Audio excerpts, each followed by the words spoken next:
Boa noite, meus irmãos. Como o pastor Fabrício já adiantou, nós vamos falar sobre o livro de Ruth. Convidar a vocês, desde já, a abrir o livro de Ruth. E vamos falar sobre algumas coisas, sobre alguns pontos, sobre a vida de Elimeleque. E quero desde já adiantar sobre algumas coisas que nós vamos falar. Existem momentos nas nossas vidas que nós queremos tomar as rédeas das coisas. Queremos retirar da mão de Deus e nós queremos dar o nosso jeito. Diversos momentos das nossas caminhadas, as situações nos levam a pensar que desviar só um pouco não tem problema. Desviar das orientações do Senhor não é problema nenhum. Afinal, se fizermos aquilo que o Senhor ordenou, imaginamos que não irá dar bom. Vou fazer e pensamos em fazer dos nossos jeitos. Porque se a gente não fizer do nosso jeito, vai dar muito ruim. Quantas vezes nós chegamos a esse momento da vida? Se eu não ficar nesse emprego, se eu não ficar nessa situação, se eu não aceitar essa questão, eu vou ter problemas. Como vai ficar minha família? Como ficará minha casa?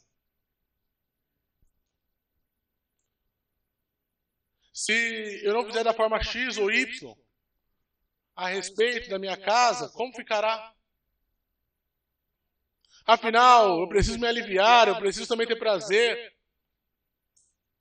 Preciso resolver da minha forma, preciso dar um jeito. E muitas vezes assim nos entregamos à pornografia, outras coisas mais. Mas corremos um grande risco. Que nesse momento, muitas vezes, nós não damos valor. Veremos sérias consequências de quando negociamos com o pecado. Quando flertamos com o pecado. Também veremos situações em que, quando nós não fazemos nada, nós agimos contra o que o Senhor fala, mas nós também não agimos quando deveríamos agir, como o Senhor ordena. Precisamos nos movimentar e não nos movimentamos. Não fazemos aquilo que nos cabe. Vivemos uma falsa piedade muitas vezes, até usando um argumento. Estou orando e esperando uma resposta de Deus. Vou falar um pouco mais sobre isso mais para frente. Não confiar no Senhor é pecado. Confiar nas nossas forças é pecado. Confiar no nosso intelecto é pecado. Não fazer nada quando deveríamos agir segundo a palavra do Senhor também é pecado. O livro de Ruth é uma linda história de amor, mas também é uma história de colheita. Vamos orar antes da gente ler? Senhor, eu te louvo, Pai, porque hoje, como igreja, podemos nos reunir em Teu nome, para Te louvar, Te exaltar. Nos colocamos nesse momento em posição de sermos corrigidos, sermos ensinados, sermos moldados, Pai, conforme a Tua palavra. Senhor, quebra os nossos corações. Por muitas vezes nós, como homens, somos duros, somos truculentos, somos difíceis de reconhecer e voltar atrás. Ajuda-nos, Senhor, nessa noite. Trabalhe, Senhor, os nossos corações. Molde, Senhor, a nossa mente, para que possamos viver conforme a Tua palavra. É isso que eu te peço, Senhor, nessa noite, em nome de Jesus. Amém. Ruth 1 começa assim. Na época dos juízes, houve fome na terra. O homem de Belém de Judá, com a mulher e 2 filhos, foi viver por algum tempo nas terras de Moabe. O homem chamava-se Elimeleque. Sua mulher, Noemi, seus 2 filhos, Malom e Quilion. Eram efrateus de Belém de Judá. Chegaram a Moabe e lá ficaram. O que era esse tempo de Juízes? Podemos ver exatamente um livro de Juízes. 7º livro da Bíblia, a história de Juízes. Líderes eram escolhidos por Deus para orientar o povo de Israel. Após a conquista de Canaã, contra a opressão e tudo mais, os juízes, eles eram um modelo de sabedoria, de fidelidade ao Senhor. Porém, o livro de Juízes revela bem como aquele povo vivia. Eles se entregavam a outros deuses, se entregavam ao pecado, todo tipo de maldade. E aí o Senhor entregava nas mãos dos inimigos, como forma de juízo, para que se arrependesse e voltasse. Isso acontece diversas vezes. E o povo, mesmo vivendo em Canaã, já provado a bondade de Deus, prefere se entregar e viver a parte da vontade de Deus, a parte da vontade de Deus. O último versículo de Juízes revela bem isso. Juízes 21, 25 fala: naquela época não havia rei em Israel. Cada um fazia o que lhe parecia certo. Não é muito diferente de hoje, né? Não é muito diferente dos nossos dias. Basta olharmos para a nossa sociedade e vamos ver que isso é uma verdade. Cada um faz o que acha que é certo. Talvez nós ainda vivemos dessa forma. Eu acho que é certo assim, então assim eu vou fazer. Pouco nos importamos com aquilo que o Senhor tem a dizer. Uma época de juízo era uma época complicada. Divisão, crueldade, apostasia, guerra civil. Os juízes eram levados para dar direção, mas logo o povo se esquecia. Muito provavelmente, o juízo do Senhor, mais uma vez, permitia que o povo passasse fome. Interessante dizer que Belém significa a casa do pão. E na casa do pão faltava pão. Na casa do pão havia fome. A família de Elimeleque, muitos acreditam que eles tinham grande posse. Existe uma grande possibilidade que eles ainda não estavam passando fome. Mas muito provavelmente tinha diminuído a sua vida social, as suas condições sociais. Ou então a falta do pão, ou a diminuição talvez desse pão, faz eles se desesperarem. Fazem tomar algumas medidas. A falta do pão faz eles esquecerem todas as promessas do Senhor, feitas aos patriarcas, feitas ao seu povo, e faz com que eles saiam da bênção do Senhor. Eu queria começar perguntando para nós, qual o pão que faz nós queremos tomar as rédeas das nossas vidas? Qual é o pão que tem nos movido, que tem nos tirado a paz, ao ponto de queremos tomar as rédeas dessa vida? Por vezes somos pegos dessa forma. Estamos no lugar do Senhor, aonde o Senhor mandou, e olhamos ao nosso redor e tudo desmorona. Uma doença que aparece, o desemprego que bate a porta, um gasto inesperado, um despejo, uma falta de dinheiro de maneira séria, um curso que talvez pensávamos em passar, uma faculdade que desejávamos. É problema com a esposa, desrespeito, falta de carinho, falta de atenção, falta de sexo, falta de amor, falta de relacionamento, problemas com os filhos.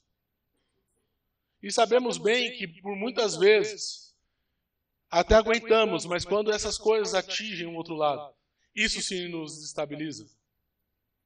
Por vezes, até quando nos afeta, está tranquilo, mas afetou o outro lado, afetou a nossa família, isso tende a nos desestabilizar. Quais são as nossas atitudes nesse momento? Confiar nas promessas do Senhor, em sua palavra, ou tentar dar um jeito? O que vamos fazer quando falta dinheiro? Roubar? Achar uma maneira ilícita de conseguir riquezas? Às vezes não vai nem para esse extremo, mas por vezes abandonamos o lugar do pão. Abandonamos a igreja. Em busca de sucesso, em busca de condições melhores. Às vezes não é falta de dinheiro, mas só o desejo de ter mais dinheiro. Não é falta do pão, às vezes é desejo de ter mais pão.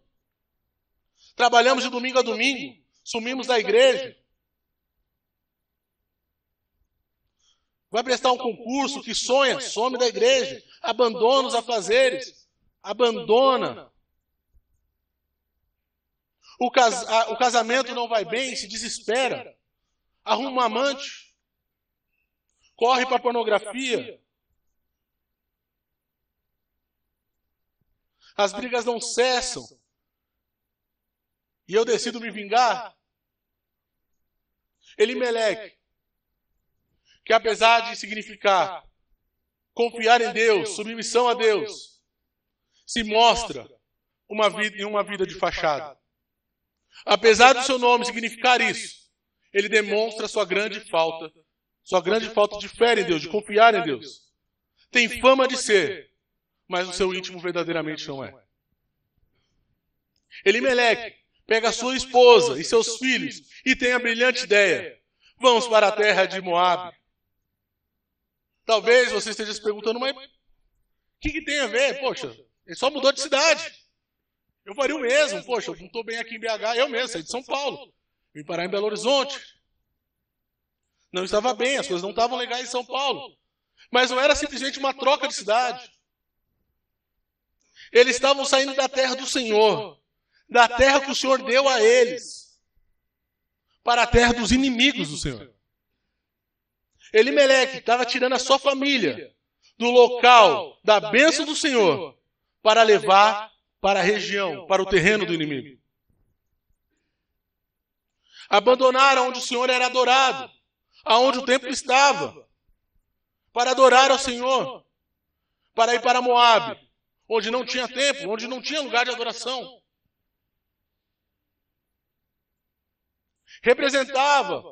Essa saída representava um afastamento do Senhor, um afastamento da comunhão. Levou a família toda para longe do Senhor e de suas bênçãos. Sangue foi derramado por aquela terra.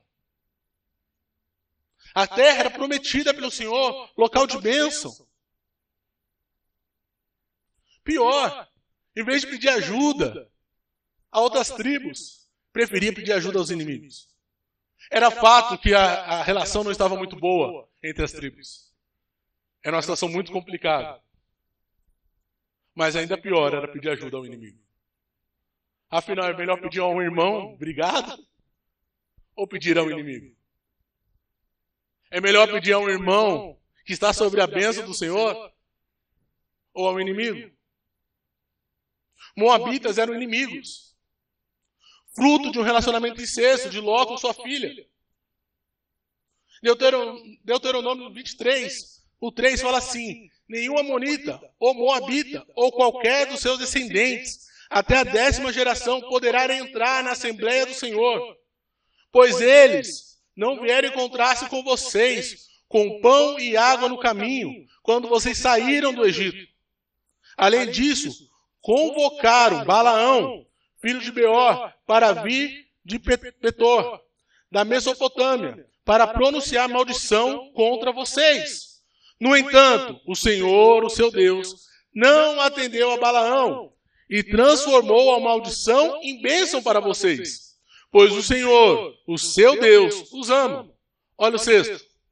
Não façam um trato de amizade com eles enquanto vocês viverem.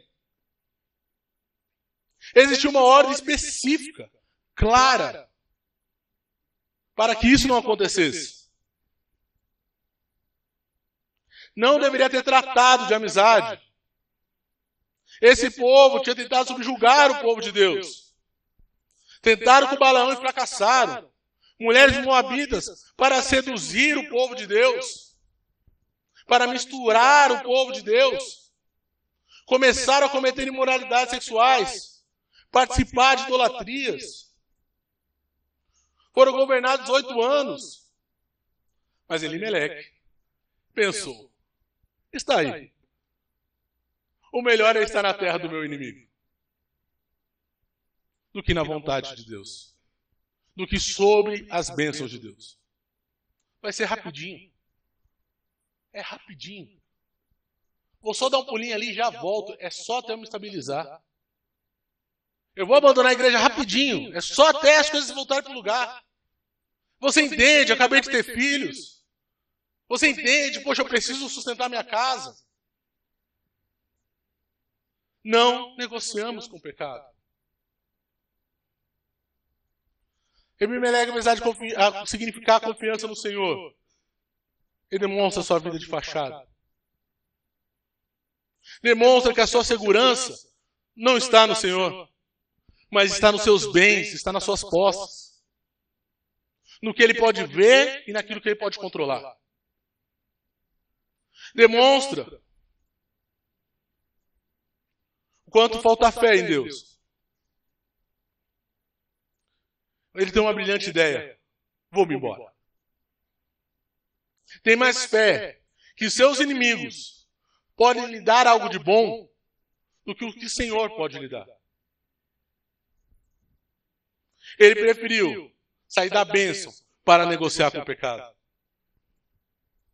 É só uma concessãozinha. É bem rapidinho, só vou ali e já volto. É só tudo se acertar. Até as coisas se estabilizarem. Quando estabilizar, eu volto. É só uma fletadinha com a colega de trabalho. Eu não vou fazer nada, só vou fletar só. Eu só quero ver como eu estou no mercado. É rapidinho. É só para eu me sentir um pouquinho bem. É só para me sentir amado de novo. É só um pornozinho de nada. Afinal, estou tendo dificuldades, minha esposa, o que eu faço? Eu mereço, né? Nos concentramos nas necessidades físicas e esquecemos das espirituais. Elimeleque fez isso. Focou nas necessidades físicas e se esqueceu das espirituais. É comum nós, como maridos, como homens, nos preocuparmos em promover algo para a nossa família. Mas nós não podemos fazer isso a todo custo. Não podemos passar por cima das coisas do Senhor. Satanás, em Mateus 4, ele fala para Jesus. Vemos Jesus ser tentado. O que Satanás fala? Sacia sua fome, Jesus. Sacia sua fome. Aproveita, você pode. Você merece.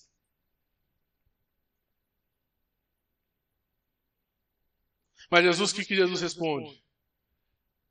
O único interesse de Jesus era agradar o Pai. Ele não estava preocupado com as suas necessidades físicas. Ele estava preocupado com agradar ao Pai. E só isso. Em contrapartida, voltamos a Elimeleque. Elimeleque. Que prefere honrar os seus inimigos do que honrar o Senhor. Quantas e quantas vezes somos convidados a saciar os nossos desejos, em vez de agradar o Senhor? Agradamos ao inimigo de nossa alma, ao invés de agradar ao Senhor? Afinal, você merece. Afinal, nós merecemos. Por acaso merecemos passar necessidades? É justo isso? O que esse mundo mais diz? Você merece ser feliz? O Senhor te entende. Ele entende, está tudo certo. Afinal, como você vai viver com tão pouco? Ou como você vai viver sem dinheiro? Se você não dá um jeitinho? Poxa, não é certo você ser tratado assim. Você merece mais. Ela não pode fazer isso contigo. Quem a sua mulher pensa que é para te tratar dessa forma? Vai ser feliz.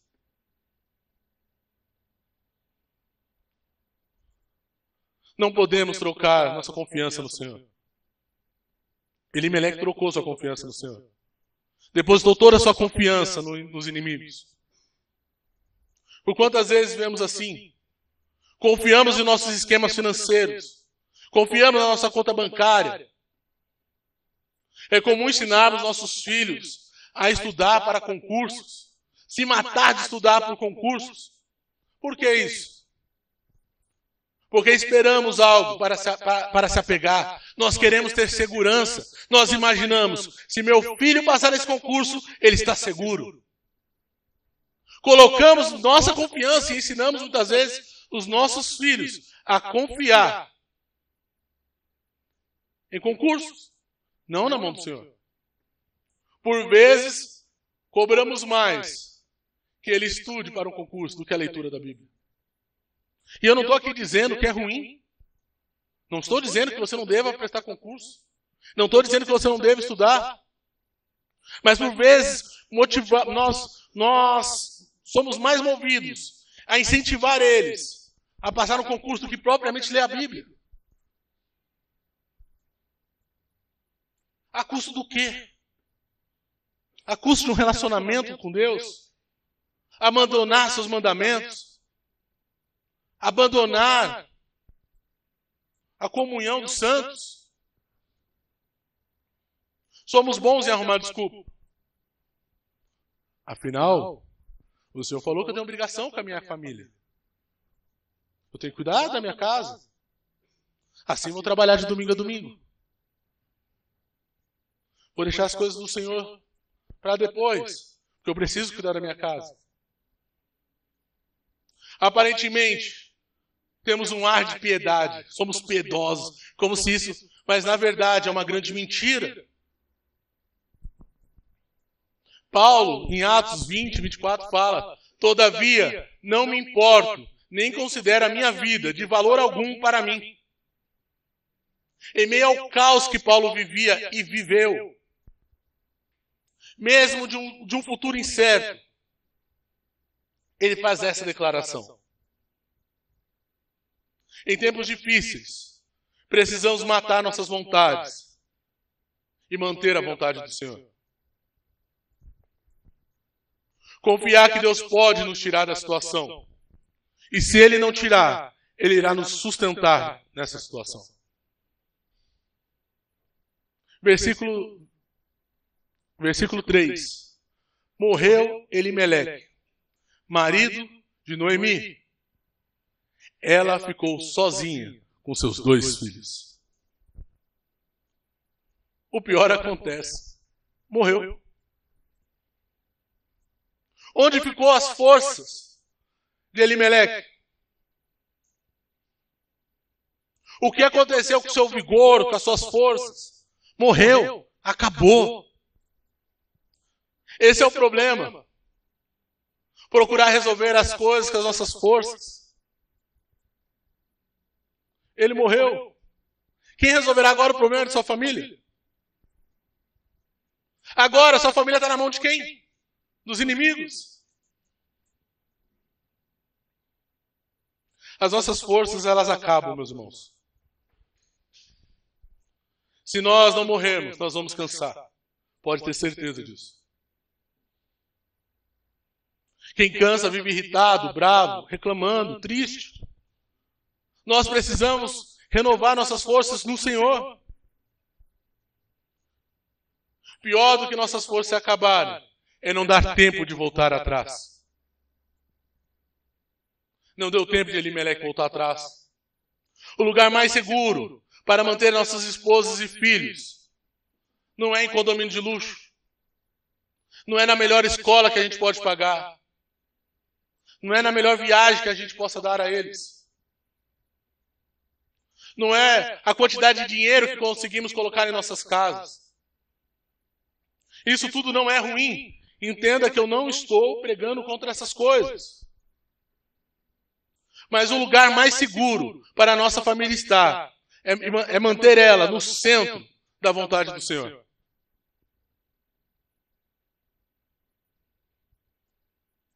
Como marido e pais, nós não só nos levamos a essas situações, nós também levamos a nossa família. Nós, como cabeça, nós levamos a nossa família. O Senhor confiou a família a nós. Não porque somos donos dela, mas como bons mordomos que devemos ser. Precisamos cuidar deles, porque um dia o Senhor voltará e perguntará como nós temos administrado aquilo que Ele confiou a nós. Às vezes, vamos abrir exceções que custará caro para nós e para a nossa casa. O salário do pecado é a morte. Não podemos flertar com ele. Não podemos abrir exceção. Eu vou dar um exemplo hoje, assim que vocês me permitem. Eu estava exatamente fazendo essa mensagem de manhã. Acordei muito cedo. E a gente resolveu pegar um cachorro. Tá vendo? Decisões. Decisões. E o cachorro latindo do lado de fora, querendo entrar, e latindo, e eu não conseguia me concentrar, ele latindo, e eu não conseguia me concentrar, e ele latindo, me venceu pelo cansaço. Eu falei, eu não vou deixar ele entrar, ele vai fazer xixi, vai fazer cocô. Mas ele estava muito enchendo o meu... Nossa, estava muito, era muita paciência que estava me faltando já. O que eu fiz? Brilhante ideia. Vou abrir. Chega, beleza, ganhou. Qual que foi a primeira coisa que ele fez? No meio da cozinha. Ele já passou direto, sentou lá e fez. Não dá para negociar. Não dá para dar uma brecha. Na hora que ele olhou isso, eu falei, cara, é o pecado? É isso. Eu dei brecha, eu sabia. Eu já tinha sido alertado. Então por que eu abri a porta?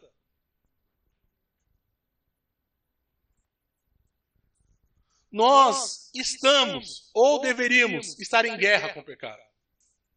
É guerra. Deixa latir o que quiser. É melhor do que ter um troço no meio da sua cozinha, que vai dar trabalho para limpar. Ou então você vai tomar bronca de quem limpou. Podemos ver, jamais os Estados Unidos vai abrir sua fronteira para os terroristas. Basta um pequeno sinal que existe um terrorista, que eles vão aplicar todo o poder, todo o peso da lei sobre essa pessoa. Porque não tem negociação. Eles não se importam com o que vão falar, eles não se importam com as outras nações, eles não estão nem aí se eles vão ser bem vistos ou mal vistos. Eles vão para cima. Porque não tem negociação com o terrorista. Porque é guerra. Não há paz com o inimigo. Muitas vezes deixamos entrar o cavalo de Troia em nossa casa. E tem tréguas que não será possível voltar. E talvez não vai ser possível só voltar, não vai ser possível, vai piorar aquela brecha que eu dei. Aquela brecha que nós damos. Versículo 4. Eles se casaram com mulheres moabitas. Uma chamava Orfa e outra Ruth. Depois de terem morado lá por quase 10 anos. 10 anos. O que era só uma exceção se tornou uma regra. O que era só uma exceção abriu outras exceções. Por vezes nós, como homens, por tomar decisões erradas, fora da vontade de Deus, levamos nossa casa em direção à morte. Por vezes, como homens, somos omissos e deixamos a nossa casa ir para a perdição. Pouco tempo se passou, foram só 10 aninhos.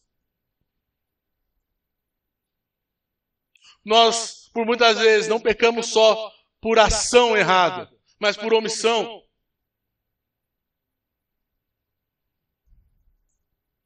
Talvez você pense, enquanto eu estava falando, poxa, mas eu não faço nada disso. Eu realmente fico esperando.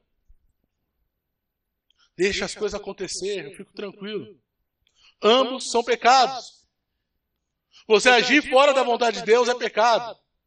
E ver suas esposas, seus filhos, indo para fora da vontade de Deus e não fazer nada também. Como eu falei no começo, ouvimos muitas vezes pessoas falando, não, estou orando para saber qual é a vontade de Deus. Não, estou esperando o Senhor falar comigo. E por muitas vezes estamos orando por algo que Ele já respondeu na palavra. Eu devo me manter na igreja A, eu devo levar isso para a igreja B. Olhe para a palavra. Olhe as Escrituras. Não tem o que responder, já está nas Escrituras. A igreja que você está é saudável, é bíblica. Leva minha casa para a situação A ou B. Leva eles para fazer isso ou aquilo. Olhe para as Escrituras. Se a situação não condiz com a palavra do Senhor, com as Escrituras, você já tem uma resposta. Teve uma vez que um menino perguntou, não sei se meu namoro é da vontade de Deus. Eu falei, cara, vocês estão pecando? Estamos. Então, cara, separa. Não tem negócio. Não tem negociação. É guerra. Até que vocês consigam lidar com isso, ou casem logo.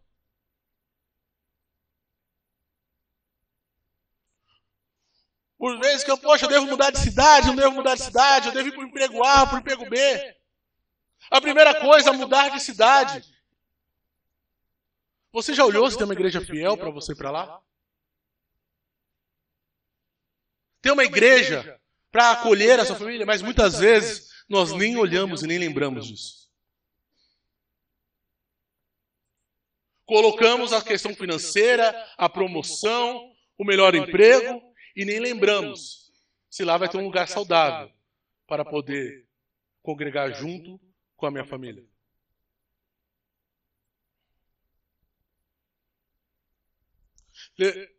A desobediência de Elimeleque leva seus filhos a outra desobediência. Casar com mulheres estrangeiras. Deuteronômio 7 fala, quando o Senhor, seu Deus, o fizer entrar na terra, para o qual vocês estão indo, para dela tomar posse, Ele expulsará diante de vocês muitas nações. A Hititas, os Gigarseus, os Amorreus, os Cananeus, os Ferizeus, os Heveus, os Jebuseus. São 7 nações maiores e mais fortes do que vocês. E quando o Senhor, teu Deus, a tiver entregue a vocês, e vocês a tiverem derrotado, então vocês a destruirão totalmente. Não façam com elas tratado algum, e não tenham piedade delas. Não se casem com pessoas de lá. Não dê suas filhas, seus filhos dela. Não dê seus filhos aos filhos delas. Nem tome as filhas delas para os seus filhos. Pois eles desviarão seus filhos e seguir-me para servir aos outros deuses. Por causa disso, a ira do Senhor se acenderia contra vocês e rapidamente os destruiriam.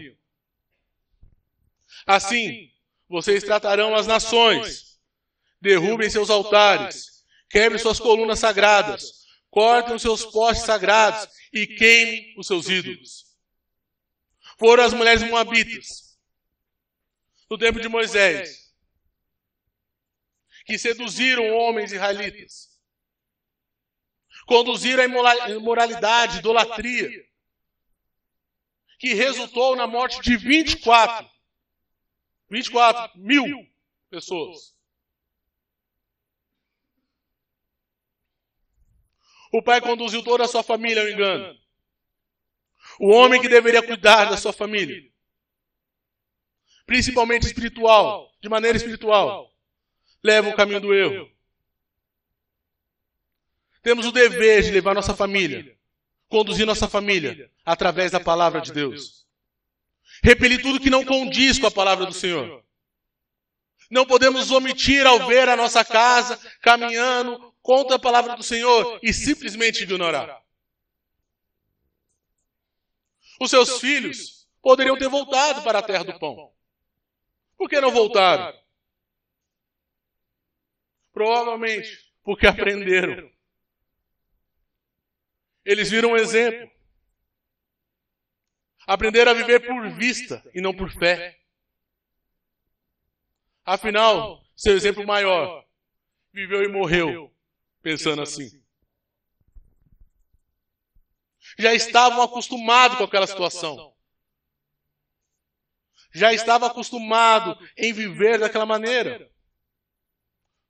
Possivelmente já estavam confortáveis. Por pior que fosse a situação, já estavam instalados naquele lugar. Como nós temos conduzido a nossa casa? Qual o exemplo que nós temos dado?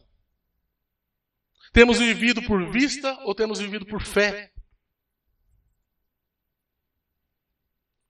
Tendenciamos, quando saímos do caminho, quando saímos um pouquinho da rota, a falar e pensar: comigo vai ser diferente.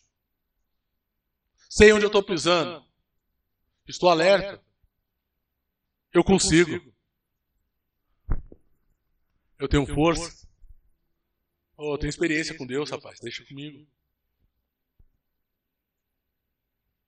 Não negocie.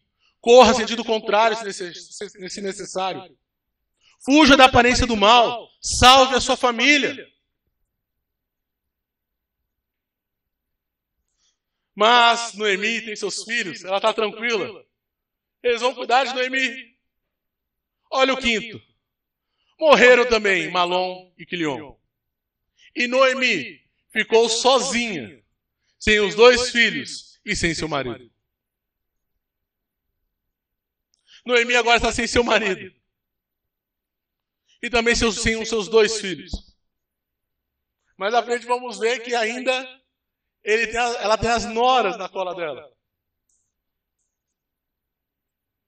Nesse tempo era um tempo diferente, onde a sociedade não dava muito espaço às mulheres. Em outras palavras, nada restou para ela.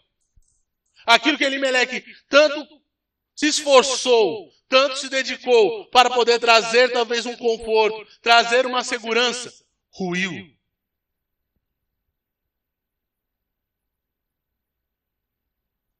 Ela não tem mais segurança, ela não tem mais conforto. Elimeleque levou à ruína a sua família. Agora sua esposa, que se na terra do pão estava numa situação ruim, agora ela está numa situação muito pior. Nós somos limitados. É tolice confiar em nossos intelectos. É tolice confiar em nossas forças. É tolice viver por aquilo que nós podemos ver. É tolice.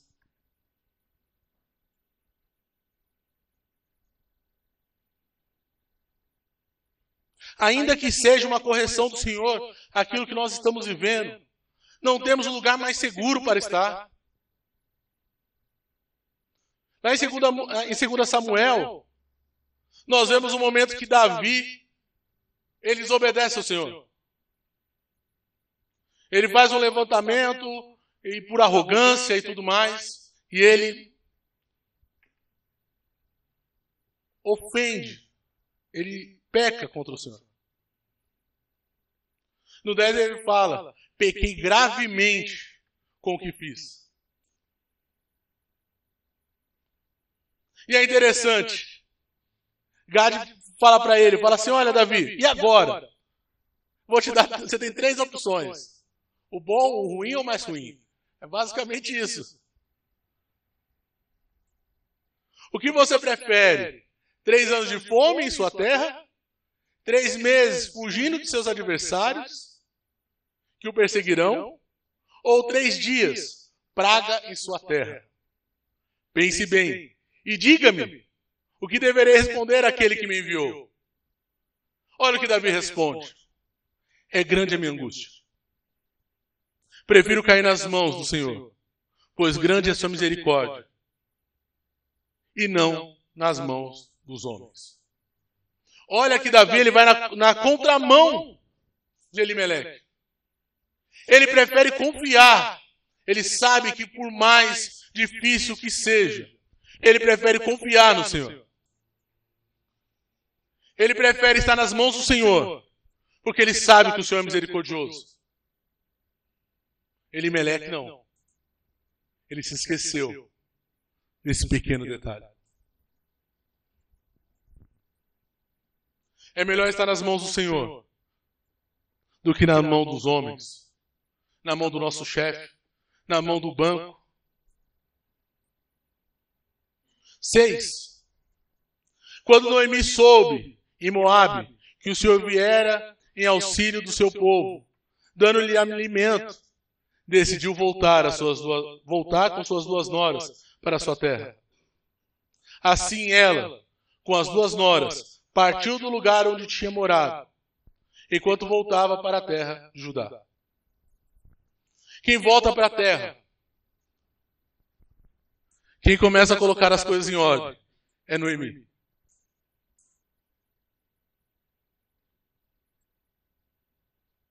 Por vezes, voltamos apenas quando não nos resta mais nada. Não nos resta mais coisa nenhuma. Noemi sentiu isso na pele. Quantos homens, por não exercer o seu papel, colocam as suas esposas nessa situação? Elimeleque, por não fazer o seu papel, colocou a sua esposa em uma situação que ela tinha que tomar as decisões. Ela teve que resolver. Por vezes nós temos os papéis invertidos na sociedade, porque somos homens covardes. Homens que não confiam no Senhor, não honram o Senhor e se omite. E sobra para a esposa resolver.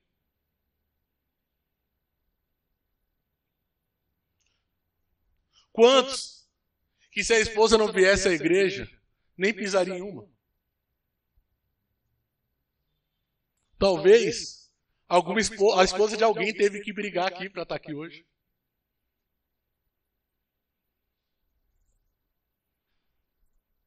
Olhe para a nossa igreja. Quantas mulheres servem a nossa igreja? Por vezes, muito mais do que homens. E não é uma realidade nossa aqui, é uma realidade geral. Para finalizarmos, Elimeleque e sua família passou pelas muralhas de Jericó, até Moabe. Durante sua caminhada, ele teve sinais do Senhor. Ele teve sinais do favor do Senhor, para que pudesse voltar, para que pudesse se arrepender. Eu não consigo dizer, mas talvez tenha sido o único sinal. E eu quero te dar uma boa notícia, depois de tantas notícias pesadas. Ainda é tempo de voltar. Ainda é tempo de colocarmos as coisas no lugar. Ainda é tempo de cessar o flerte com o inimigo. Hoje é um dia que o Senhor separou para nos arrependermos. De como nós temos conduzido a nossa casa, a nossa família.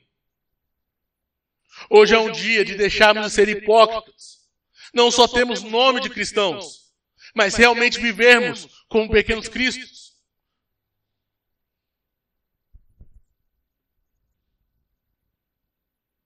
Podemos olhar para Cristo como nosso exemplo, que passou por todo tipo de aprovação, de provação, todo tipo de fome, falta de recurso, traição, desprezo, e não pecou. E ainda mais, a sua morte nos proporcionou vida, e hoje intercede por nós. Há tempo de voltar. Não deixe o lugar de adoração. Não dê um espaço para o pecado. Não ande por vista.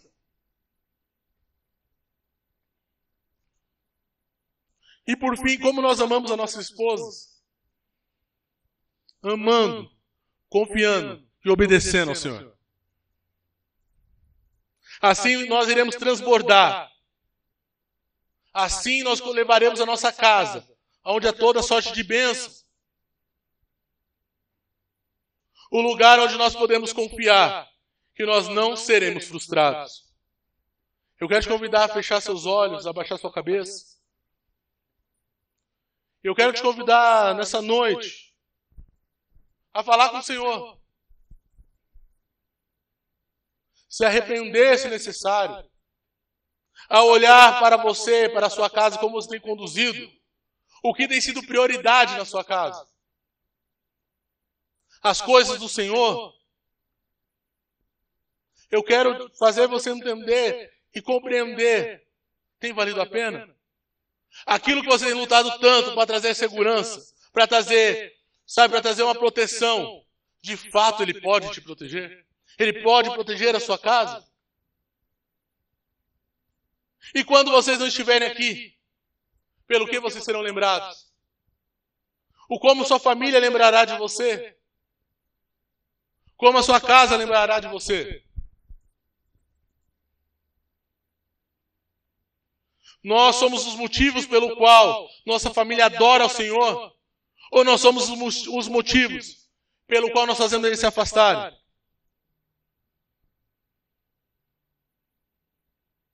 É tempo de nos arrependermos, irmãos. Eu quero te convidar a junto comigo orar.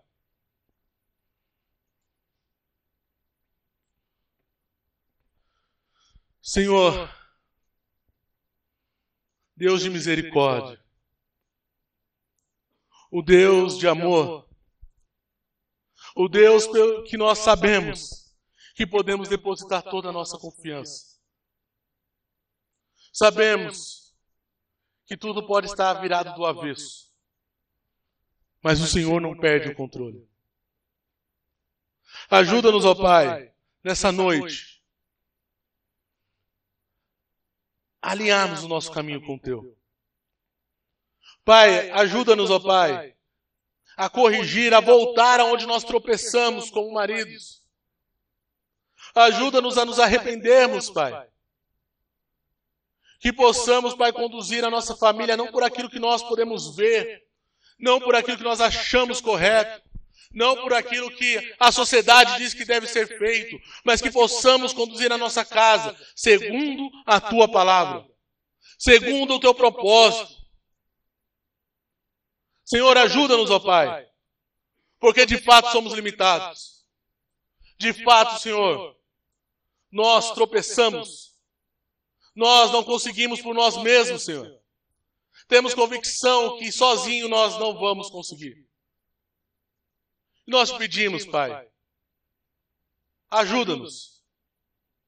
Mude o nosso caráter. Transforme a nossa confiança. Se ainda tem faltado fé em nossos corações, nos dê fé nessa noite. Ajuda-nos, Senhor, a confiar apenas no Senhor e nada mais. É isso que nós te pedimos nessa noite. Em nome de Jesus. Amém.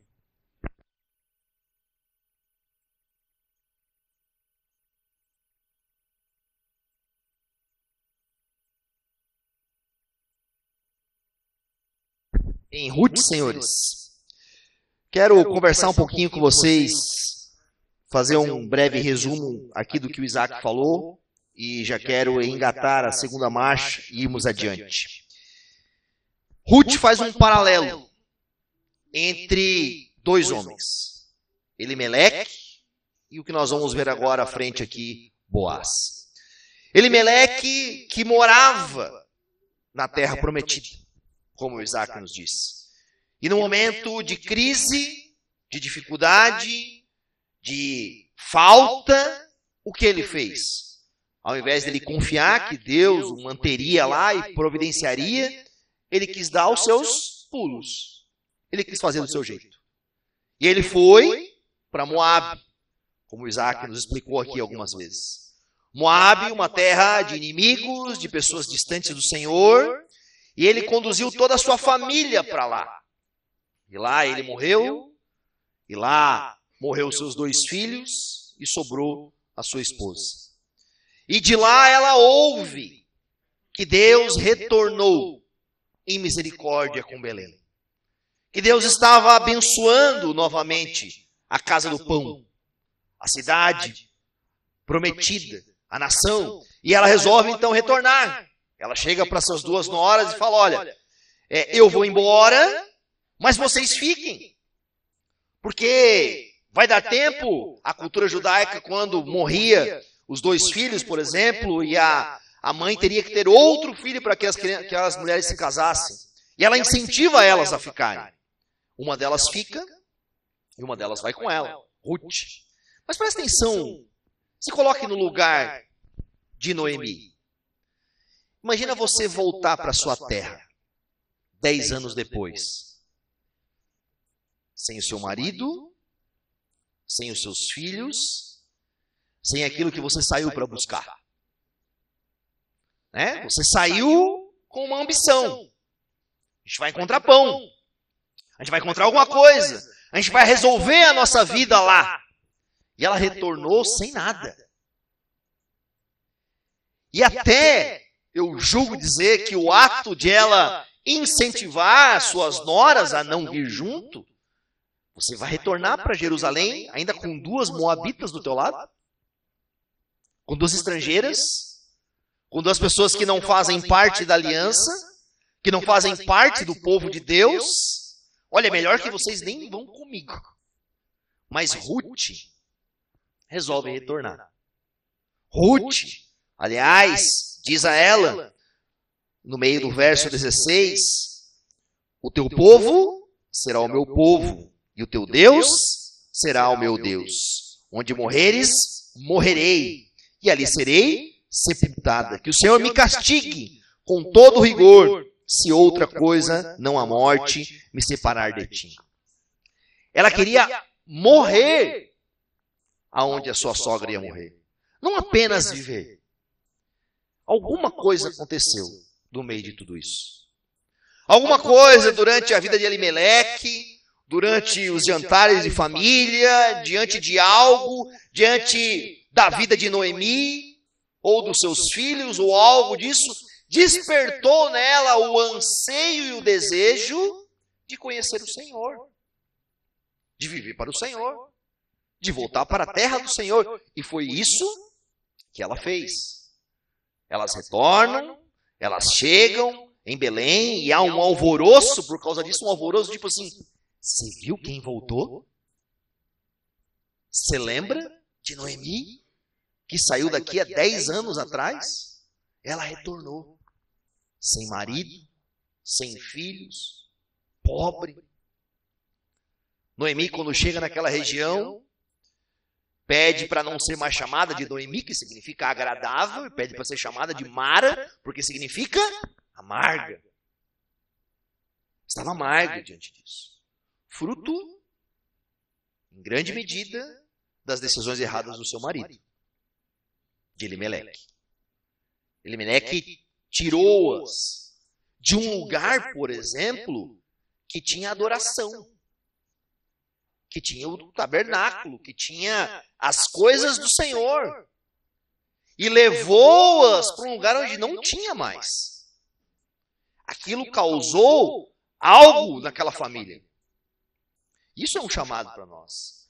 Tome cuidado em tirar a sua família do lugar aonde o Senhor está ensinando, conduzindo. Eu não estou dizendo que é só aqui na nossa igreja, não estou falando sobre isso. Mas estou dizendo, tome cuidado em apontar caminhos para sua esposa, para os seus filhos, como prioridade que não são os caminhos do Senhor. Tome cuidado com isso. Elas retornam para Belém e lá elas precisam trabalhar. E aí então, Ruth vai ao trabalho. Porque Noemi estava muito amargurada para trabalhar. Ou talvez mais idosa, cansada. E esse trabalho não era uma CLT, ou um trabalho fixo, ou algo do tipo, era ajuntar grãos que sobravam do período das colheitas. Elas chegaram no período das colheitas. E elas então, Ruth então, vai lá e começa a colher. E o texto bíblico vai nos dizer que, capítulo 2, verso 3, então ela foi e começou a recolher espigas atrás dos ceifeiros. Casualmente, entrou o justo na parte da plantação que pertencia a Boaz, que era do clã de Elimeleque. Naquele exato momento, Boaz chegou de Belém e saudou os ceifeiros. O Senhor esteja com vocês. Eles responderam, o Senhor te abençoe. Boaz perguntou ao capataz dos ceifeiros, a quem pertence aquela moça? O capataz respondeu, é uma moabita, que voltou de Moabe com Noemi. Ela me pediu que a deixasse recolher e juntar espigas entre os feixes, após os ceifeiros. Ela chegou cedo e está em pé até agora. Só sentou-se um pouco no abrigo. Disse então Boaz a Ruth, ouça bem, minha filha, não vá colher noutra lavoura, nem se afaste daqui, fique com minhas servas. Até aí. Essa mulher moabita, que voltou com a sua sogra, após, ela na verdade não voltou porque ela nunca esteve lá, a sogra voltou, após 10 anos, se colocou numa situação de vulnerabilidade. Situação de você colher espigas que restam de colheitas. As mulheres não tinham um trabalho tão formal contra os homens. A necessidade ali era fome mesmo. Era ter o que comer. Muito provavelmente, dependendo da circunstância, devido à sua vulnerabilidade, ela poderia cair numa terra ruim. Os homens poderiam olhar e falar, ó, uma moabita. Nem é do povo de Deus, nem é da aliança. Vamos fazer com ela o que nós quisermos. Mas Deus providenciou que ela encontrasse um homem. Que ela se deparasse com alguém, talvez, distinto em toda aquela sociedade. E o que eu quero trazer um pouquinho para nós é as características desse homem, Boaz. Uma característica que para nós deve ser um valor específico. Boaz, quando chega, tem uma forma de tratar com os seus funcionários, com os seus empregados. Ele abençoa eles. Um homem, ele é muito a um diagnóstico. Quando ele tem um poder, quando ele tem funcionários, quando ele tem fama, como ele trata as pessoas? Como ele reage com as pessoas? Como o seu dinheiro, o seu recurso faz com que ele lide com as pessoas que, em certa medida, talvez estão num cargo inferior a ele, numa realidade menor que ele. A primeira característica de Boaz era alguém que não se comportava de forma arrogante, pretensiosa, debochada. Não. Era alguém que sabia que tudo aquilo que ele tinha era do Senhor, ao ponto de ele abençoar aqueles a qual o Senhor colocou abaixo dele no sentido de trabalho. Ele abençoava aquelas pessoas. Boaz tem um olhar de preocupação. Ele vê Ruth lá. Ele se depara com ela lá. E qual é a primeira característica dele? Não era uma característica de o que eu posso ganhar com isso? Como eu posso, de alguma forma, tirar proveito dessa situação de vulnerabilidade dela? Não, não, ele tem uma característica de preocupação a quem pertence essa moça. Ele se preocupa com a situação dela. Ele ouve sobre ela, que ela veio de Moabe, com Noemi. E obviamente na mente dele já tem toda essa característica. Ele era parente de Elimeleque. Ele se preocupa com ela. E ele permite que ela esteja ali colhendo. Ele chama ela de filha. Fala, não vai para outra lavoura. Fica aqui. Ele se preocupa e ele promove sobre ela segurança. Ele promove a segurança sobre aquela mulher. E logo depois, o verso 12, foi o que eu li lá no começo, Ruth exclama. Ela fica feliz com algo. Ela está alegre com a situação. Sabe, ela se vê naquela situação e fala, poxa, aqui eu estou sendo cuidada. Logo em seguida, eles têm um momento de partilha e Boaz chama para que ela possa se sentar, para que ela possa comer ali junto com eles. Talvez seja isso tão simples para nós, mas 3.000 anos atrás, comida, sentar-se para comer com alguém te oferecer comida, era um cuidado extremamente profundo com alguém. O texto bíblico nos fala que Boaz chega aos seus funcionários e fala, olha, deixe cair um pouco mais. Ele falou a sós com os seus funcionários, para não ridicularizar ela, para não deixar ela em mais lençóis, talvez, com as outras mulheres.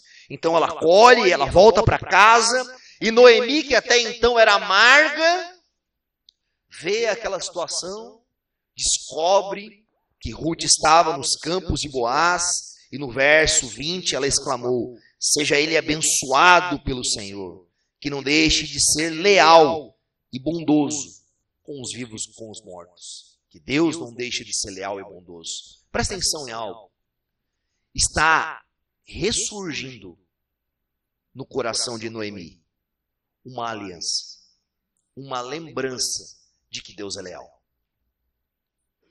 Porque o resultado do seu marido Elimeleque, que não confiou no Senhor, levou a sua esposa e junto à sua família a não lembrarem mais do Senhor e achar que o Senhor era apenas maldoso. Para que ter vida com o Senhor? E de repente, através da figura de um outro homem, que se colocou numa posição de que adorava e servia ao Senhor, trouxe o reflexo sobre a vida também de Noemi, de que o Senhor é leal. E Noemi lembra, ele é um resgatador. No hebraico a palavra é goel. Obviamente isso dentro da característica daquele tempo, a gente não vive isso hoje, mas havia lei em Israel que se o marido da casa morresse, os filhos homens morressem, o parente mais próximo seria um resgatador. Porque a situação de vulnerabilidade das mulheres naquele tempo era dificílima. Elas não teriam outra pessoa, elas não teriam outra oportunidade, e elas poderiam se tornar prostitutas, escravas ou qualquer outra coisa, se alguém não resgatasse. Aí então, Noemi tem uma bela ideia. Fala para Ruth, olha, hoje é dia de Mary Kay. Você toma um banho das melhores coisas que você precisar, porque a festa das colheitas estava chegando, era o período quando se encerrava as colheitas em Israel, e as pessoas festejavam, bebiam. Ela fala, olha, vista a melhor roupa, passe um perfume, e quando você vê lá Boaz, talvez deitado, depois dele beber, a sogra ela sabia o que fazer. Você chegue lá, descubra os pés dele e deite junto com ele. Descobrir os pés só para passar frio mesmo. Né? Se você sabe que você fica com frio, você acorda. E Ruth faz isso. Ruth vai, segue os conselhos da sua sogra. Parece uma novela isso aqui. E quando Boaz acorda à noite, vi, cara, uma mulher deitada aqui nos meus pés. Quem é essa? Podia ter chutado ela dali, podia ter chamado a polícia. Não tinha polícia. Qualquer outra coisa. Mas ele olha para ela, e logo que ele vê Ruth, E ele pergunta, quem é você? E ela responde, sou Ruth, sua serva. E olha as palavras de Ruth a ele, no verso 9. Estenda a sua capa sobre a sua serva, pois o Senhor é resgatador. Era como se ela estivesse dizendo, eu quero casar contigo. Eu estou te pedindo em casamento. Difícil. Nos nossos dias hoje, uma mulher chegar para um homem e pedir ele em casamento é quase uma ofensa nos nossos tempos. Mas ela estava fazendo isso. E aqui a gente vê agora a característica de um homem diante dessa circunstância. Era noite, estava escuro, ninguém estava lá, uma mulher moabita, viúva, que praticamente ninguém daria valor.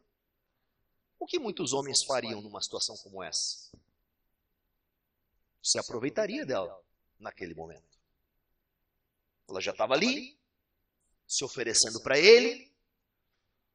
Vamos aproveitar. Já estava embriagado, já era noite. Mas Boaz era diferente. O verso 10 nos diz, Boaz lhe respondeu, o Senhor a abençoe, minha filha. Este seu gesto de bondade é ainda maior do que o primeiro, pois você poderia ter ido atrás dos mais jovens, mais ricos ou pobres.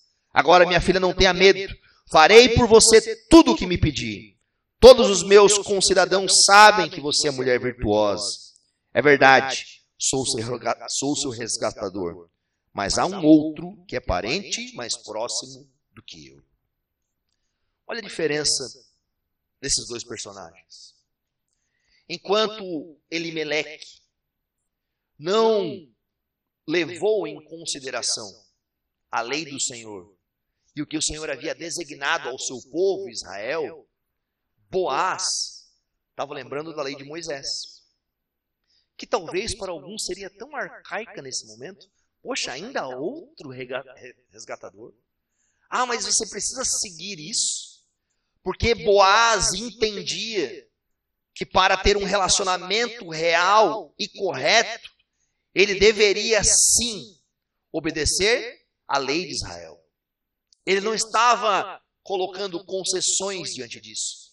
Ele não colocou os seus desejos acima da lei do Senhor. Não colocou as suas vontades. Boaz levava a sério o que o Senhor tinha dito. Boaz olhou com virtudes para aquela moça, porque era uma moça virtuosa. Mas para ele ter um relacionamento com uma moça virtuosa, ele queria seguir o que o Senhor lhe disse. O que chamou a atenção de Boaz em relação a Ruth? Que ela era bonita? Que ela era atraente? O que chamou a atenção de Boaz foi a piedade de Ruth para com a sua sogra Noemi.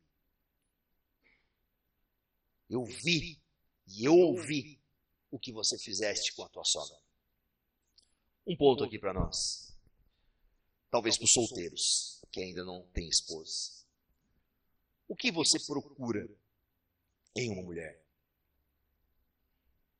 Você procura apenas as características físicas? Apenas as virtudes da carne?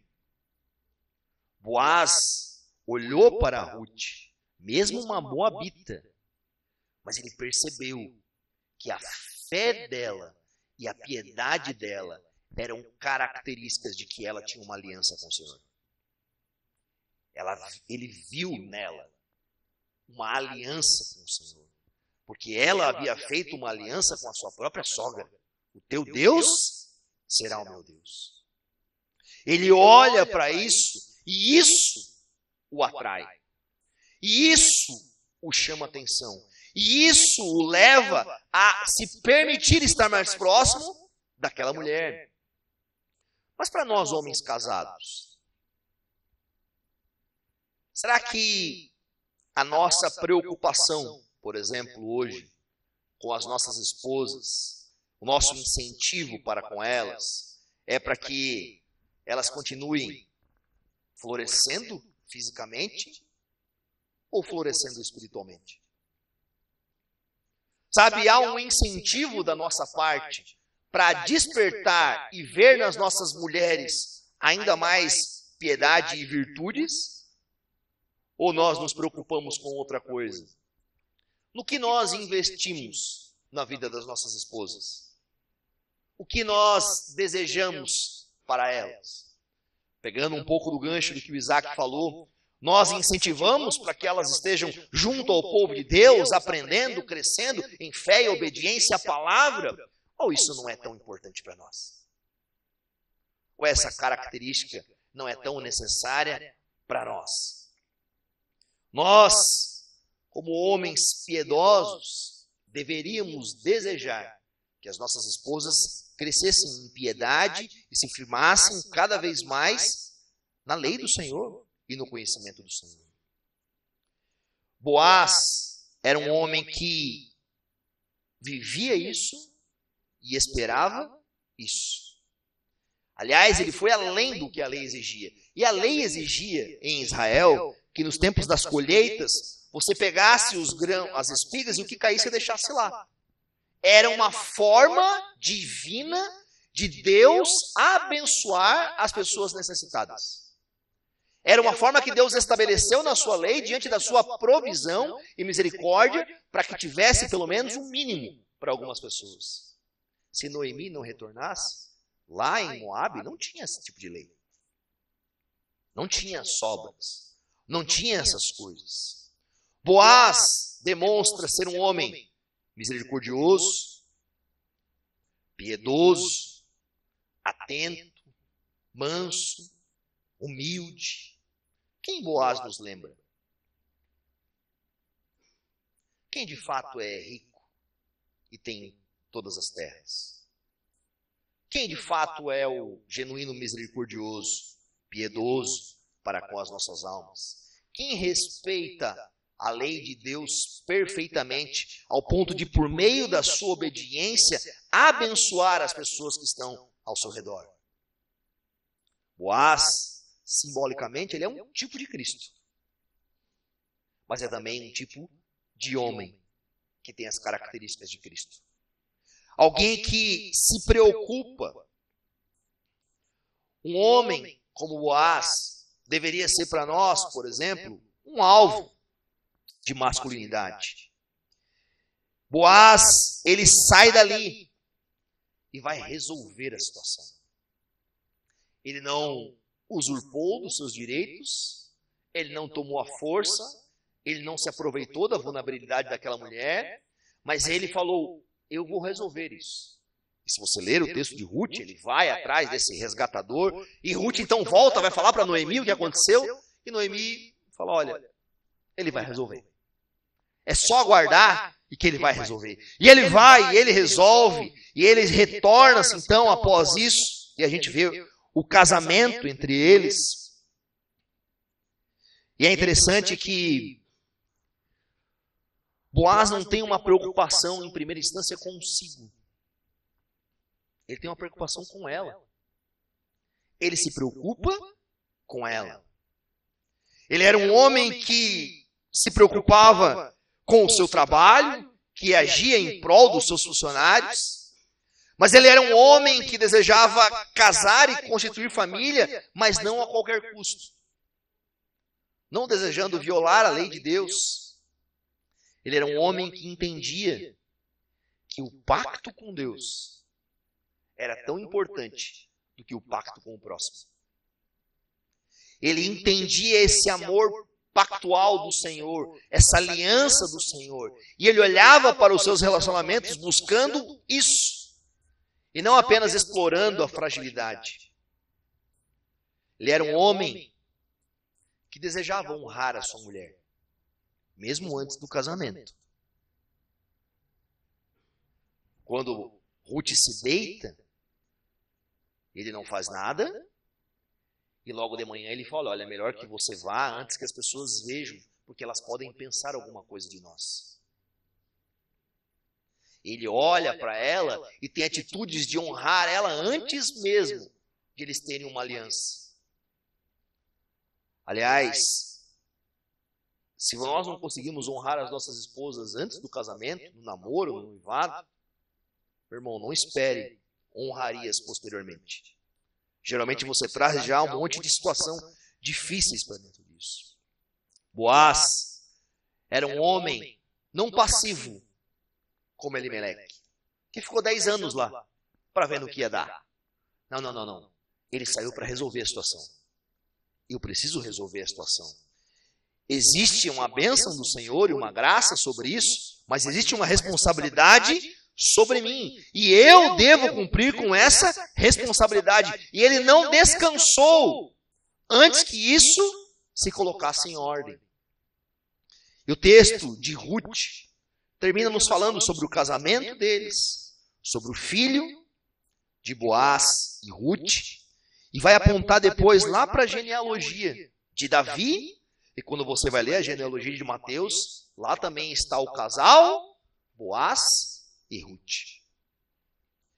Eles experimentaram de uma obediência momentânea, mas a obediência de Boaz abençoou as suas futuras gerações. Enquanto Elimeleque, por meio da sua desobediência, trouxe maldição e trouxe problemas sobre a sua esposa, sobre os seus filhos, sobre as suas noras.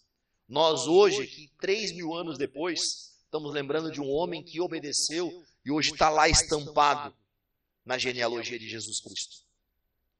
É interessante que Boaz, na festa das colheitas, ele acolhe uma moabita, uma estrangeira.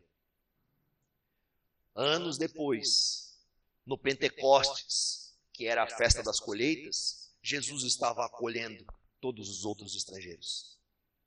Jesus estava permitindo a entrada de todos à aliança do Senhor. Uma das coisas que a gente deve entender em relação a nós como homens, com as nossas esposas, falo isso com muito amor e carinho. Se nós não construirmos as alianças da nossa casa, sujeitas à aliança com Deus, não espere o melhor futuro para a sua família.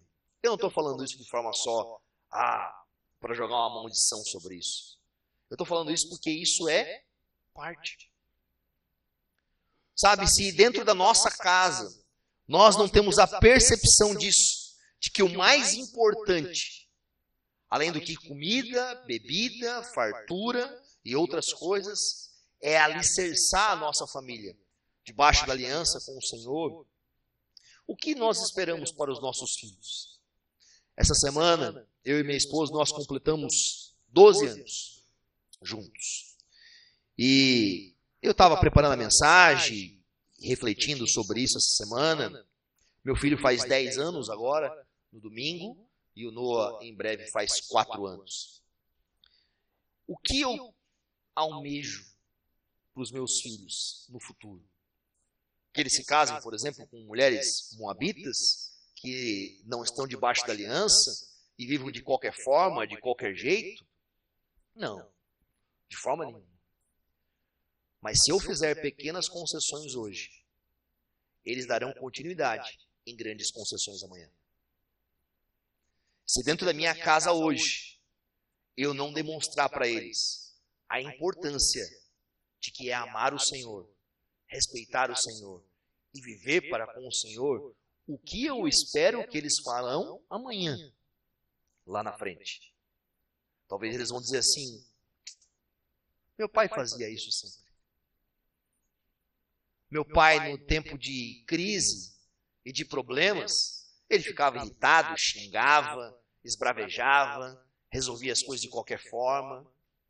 Meu pai não era respeitoso com a minha mãe. Você percebe? Uma das coisas que Deus nos chama como homens não é construir e resolver coisas apenas agora na nossa vida. Nós somos chamados por Deus como homens para construir história na nossa família, para marcar a vida dos nossos filhos, para marcar a vida das nossas esposas. E se hoje você faltasse na sua casa? Se hoje você morresse? Sabe? se a partir de hoje a sua presença não estivesse mais lá? Eu me pergunto isso várias vezes. Sabe, hoje, por exemplo, a minha esposa, ela é muito dependente de mim. Desde quando eu casei com ela, eu sei disso. Ela é muito dependente. Minha esposa não trabalha fora, minha esposa não tem cartão, não tem conta em banco, não tem um Uber no celular. Que às vezes até me irrita isso. Minha esposa não vai no mercado, não vai na padaria, não vai na farmácia. Depois vocês contam isso para ela vai brigar comigo. Mas eu preciso, desde já, ajudar, incentivar e preparar minha esposa para o dia que eu não estiver. Preparar ela em tudo. E esse em tudo envolve amar o Senhor. Envolve no dia da minha falta, ela saber falar assim, eu aprendi com meu marido o que eu devo fazer da minha vida. Sei que isso parece muito simples, porque talvez você esteja casado com uma mulher que resolve todas as coisas e faz tudo sozinha. E glória a Deus por isso. Mas nós somos responsáveis por Deus em termos uma obrigação na nossa casa de mostrarmos para as nossas esposas, os nossos filhos, que o Senhor é maior do que tudo em nós. E de que o dia que não queira Deus que nós faltarmos, a nossa esposa e os nossos filhos saibam seguir aquilo que nós apontamos no caminho. Esse é um chamado para nós. Eu quero encerrar no verso 13, capítulo 4, que diz assim: Boaz casou-se com Ruth, e ela se tornou sua mulher. A possuiu, e o Senhor concedeu que ela engravidasse dele e desse à luz a um filho. Depois a gente vai lá para frente na genealogia, no verso 18, e diz assim: esta é a história dos antepassados de Davi. Desde Pérez. Pérez gerou Esrom, Esrom gerou Rão, Rão gerou Aminadab, Aminadab gerou Nasson, Nasson gerou Salmão, Salmão gerou Boaz, Boaz gerou Obed, Obed gerou Jessé, e Jessé gerou Davi. Quem escreveu esse livro? Eu não sei. Eu não sei quem escreveu esse livro. Mas quem escreveu esse livro terminou com uma genealogia. Sabe, ele terminou com uma cronologia de algumas coisas. E, por exemplo, aqui você não tem a figura de Salomão, filho de Davi. Tudo indica que talvez foi escrito antes disso. Muitos comentaristas querem dizer. Talvez Davi escreveu. Talvez alguém antes dele. Mas alguém estava registrando esses fatos. Na Bíblia hebraica, em algumas divisões da Bíblia hebraica, após o livro de Provérbios, que termina com Provérbios 31, que é a mulher virtuosa, vem o livro de Ruth. Porque aponta para a mulher virtuosa que estava lá. Sabe, e isso é um chamado, por exemplo, para nós. Eu não sei como você tem pensado na história da sua vida, mas eu quero que talvez um dia meus netos ou meus bisnetos possam escrever a história da genealogia da nossa família e saber que nós servimos o Senhor. Saber que nós nos mantemos aliados com a aliança do Senhor, convictos no Senhor. E obviamente que eu não estou dizendo que meu filho vai ser crente ou deixar de ser crente, ou meu neto ou meu bisneto por causa disso, porque isso não está nas nossas mãos. A salvação vem do Senhor. Mas aquilo que tiver nas minhas mãos, eu vou fazer. Aquilo que tiver nas minhas mãos, em relação à minha esposa, aos meus filhos e aos meus netos, ou até aos meus bisnetos, se eu puder ver, o que eu acho difícil, mas eu vou fazer. Sabe, eu vou fazer. Não faça concessões na sua casa. Não abra oportunidade para o pecado, para o inimigo. Não conduza a sua família para longe da aliança do Senhor. Não faça isso. Sabe, não faça isso. Porque talvez chegue circunstâncias que você não consiga mais resolver. Arraste a sua família para o lado do Senhor. eu fico atento a muitas coisas que minha esposa vê, assiste, lê. Ah, pastor, mas isso é um exagero, é algo disso? Não, é a minha esposa. São os meus filhos. É a minha casa. E se eu perceber que ela está indo pisando em Moabe, ou com os olhos em Moabe, eu tenho uma responsabilidade sobre ela. Eu tenho uma responsabilidade sobre a minha esposa. E você também tem uma responsabilidade sobre a sua. Mas antes de nós sermos responsáveis por elas, nós precisamos ser responsáveis por nós mesmos. Nós precisamos amar o Senhor. Amar o Senhor. Para podermos ter o quê? Podemos ter dignidade. Podemos ter um exemplo de falar para ela, amor, deixa eu te ajudar. Senta aqui comigo. Vamos ler junto a palavra. Vamos aprender juntos. Meu filho estuda numa escola que é cristã, mas, enfim, tem algumas loucuras lá. E às vezes eu preciso pegar ele e falar, filho, não é bem por aí. Não é esses os termos. Não é essa forma. Eu não posso ser passivo diante dessas circunstâncias. Não posso olhar para tudo isso e falar, tá tudo bem, Deus proverá. Não, não, não, não. A passividade, como disse Isaac, também é um pecado. Se você tem visto a sua família, a qual você é responsável, ir em direção a Moabe, você precisa trazer eles de volta. Você precisa trazer eles de volta. Porque Moabe não é a terra da aliança.